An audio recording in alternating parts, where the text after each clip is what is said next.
Welcome back to The Explainer. So today, we're diving straight into a massive paradigm shift happening right now in how India's military operates up in orbit.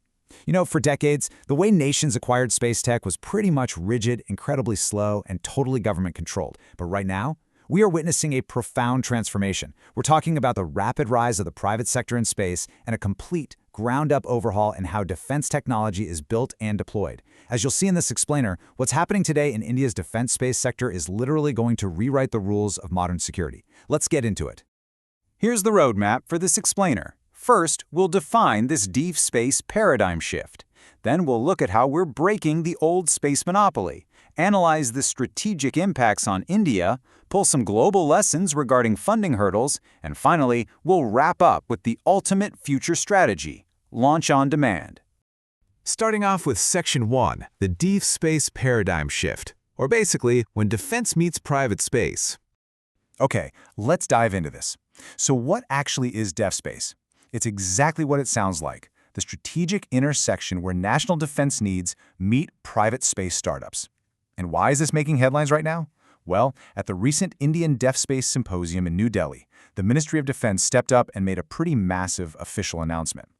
They're officially moving away from relying purely on the Indian Space Research Organization, or ISRO, for their space tech. Instead, they are actively funding and buying directly from private Indian startups. Honestly, it's a total game changer. Moving to Section 2, breaking the space monopoly and our shift from ISRO to startups. Look at this timeline here. Historically, ISRO held an absolute monopoly over everything related to space in India, right? If the military needed a satellite, they had to ask ISRO, and frankly, that meant waiting years. But things shifted gears dramatically in 2020. That's when the government formally opened the sector to private companies by creating iSpace. Fast forward a bit, and boom, 2022 brings the launch of Mission DefSpace.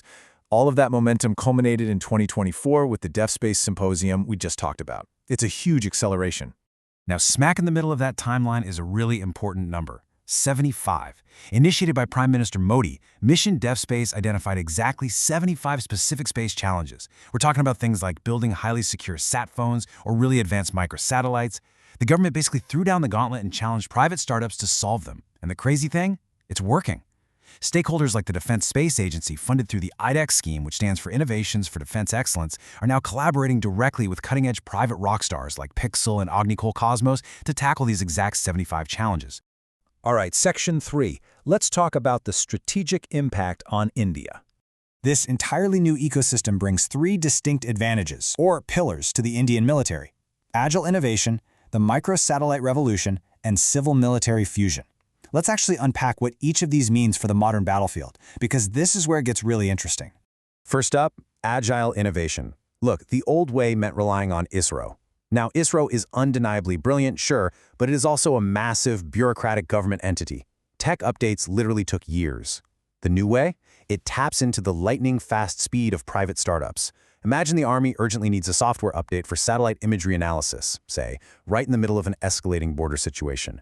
Today, a private startup in Bengaluru can develop and push that update in a matter of weeks. Weeks! That kind of speed is a massive tactical advantage. Then we have our second pillar: the microsatellite revolution.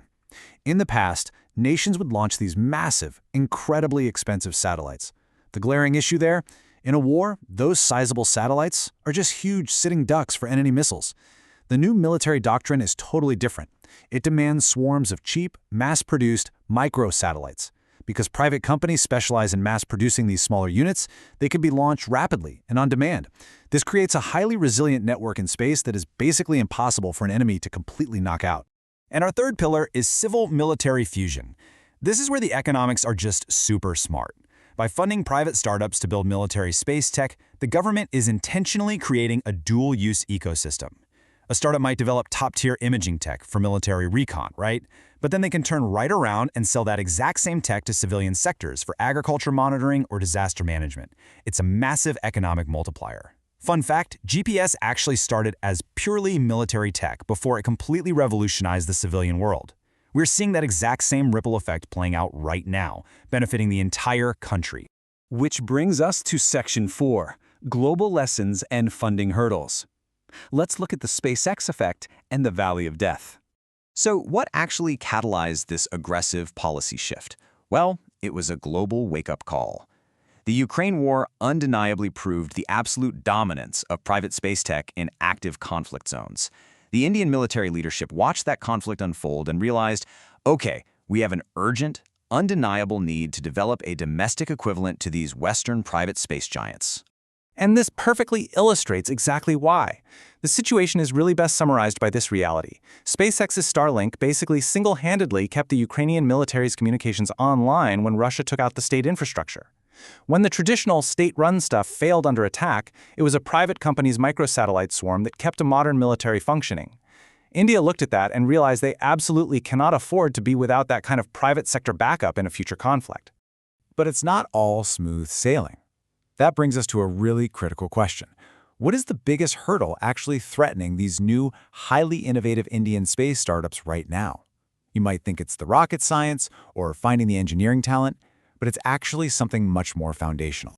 It's all about the money. Specifically, surviving what the industry ominously calls the Valley of Death. Look, space is a wildly capital-intensive business. It costs an absolute fortune to build hardware for orbit. And while the government is doing a pretty great job providing initial grants through the iDEX scheme we mentioned earlier, these startups often hit a brutal gap between building a prototype and actually making a profit. To cross this manufacturing valley of death, they desperately need the military to commit to substantial, long-term purchase orders. Without sustained defense buying, these brilliant startups simply won't survive. Moving to our final part, Section 5, the future strategy. We're looking at launch on demand and building strategic depth. So, assuming these startups do survive, where is all this actually leading? Let me pose a pretty high-stakes scenario to you. What happens if an Indian military satellite is shot down tomorrow? Under the old system, losing a major satellite would be a catastrophic blow. It could literally take years to recover from, leaving the military flying blind in the meantime. The new goal to solve this? 48 hours. That's the futuristic launch-on-demand objective the military is actively moving toward. If a satellite gets taken out or fails, they don't want to wait years. They want the capability to pick up the phone, call a private Indian space startup, and have a replacement microsatellite launched and working in orbit within 2 days. Let that sink in. That is the true raw power of an agile private space sector. Ultimately, DefSpace is all about creating strategic depth. We're talking about building a robust, totally decentralized industrial base. By fueling this thriving ecosystem of private startups, India is making sure that its national security and space warfare capabilities aren't dangerously dependent on just one single government organization. It spreads out the risk, supercharges the speed, and essentially ensures the country is ready for literally anything. All right, let's lock in the key takeaways from this explainer. If you want to remember the core concepts, here they are. Remember the catalyst, mission, DefSpace, and its 75 challenges. Remember the massive economic goal of civil-military fusion. And your key buzzwords for this whole shift are the DefSpace Symposium, the rise of the private space sector, the pivot to microsatellites, and of course, the iDEX funding scheme. Keep those in mind and you've got the whole picture. I want to leave you with something to really think about. As private startups completely rewrite the rules of the battlefield with cheap swarms and 48-hour launches, is the traditional idea of space dominance, large, slow, government-run monoliths, already totally obsolete? It honestly feels that way, and watching how this all unfolds in India is going to be absolutely fascinating. Thanks so much for joining me for this explainer. Definitely stick around because next time we are shifting gears entirely, moving from the vacuum of space to ancient military strategy as we unpack Project Udbhav. Catch you then.